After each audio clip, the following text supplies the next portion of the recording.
So welcome sa Rod TV. Sa video na to, pag-uusapan natin ang mga bagong updates sa ating watch page. Ano nga ba ito? Ngayon po kasi kapag nagsalita ang creator and may visual animation na lalabas na ganito para maengganyong pindutin ng mga viewers. Ganito naman sa button. Kaya ako po muna hindi binabanggit para ma-double check nyo if mangyayari nga ba yung animation na sinasabi ko. Or e-effect ba ito sa video natin. Oo nga pala, papayagan pala kita mo ng mag-an and mag ka na lang ulit kapag tapos ng video na to. Para lang ma-check mo or para lang makita mo. So try na natin, no? 3, 2, 1. So guys, please subscribe to my YouTube channel and don't forget to like this video. Ano, may animation bang nangyari sa baba ng video ko? Ah, wala sa'yo? Eh, ba't sa'yo meron?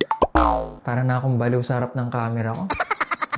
Sabi ni YouTube, hindi daw po ito palaging mangyayari. Dahil 3 times lang daw po ito pwede mangyari sa video mo at dapat at least 3 minutes yung pagitan kapag magbabanggit ka ng words na yon. Kapag nag-like and subscribe naman po ang mga audience mo or yung mga viewers mo, mapapansin nila na may parang explosion sparkle effect na mangyayari. Which is very fun and cute naman, no, at the same time. Mapapansin rin natin na meron po tayo ditong real-time update sa like and sa views ng video natin. Mas mapapansin mo po ito kapag bagong upload yung YouTube creator na pinapanood mo. Or sa first 24 hours na in-upload yung video na yun, mas mapapansin mo yung pag-update real time kasi nga maraming tao ang manunood nito at maraming tao ang magla-like nito.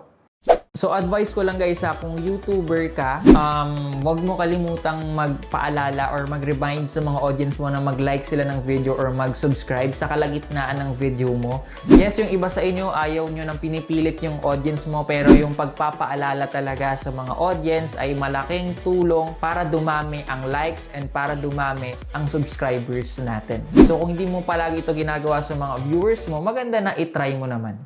Kapag may ads naman yung video na pinapanood natin, mapapansin nyo na in-update na nila ito kasi nakalagay na yung video play soon if non-skippable ang lalabas. Kasi yung dating nakalagay dito is video will play after ad. At kapag skippable naman yung ads, yung word na skip ad ay binago na nila at ginawa na nila itong skip word na may skip logo na may pagka-minimalist. Ito yung parang pinaka-recently ko lang talaga napansin.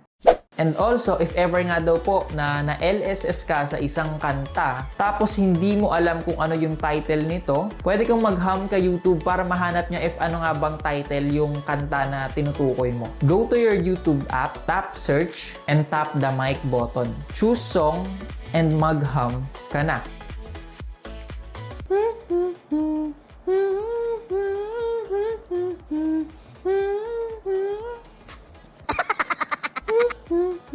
Ayun.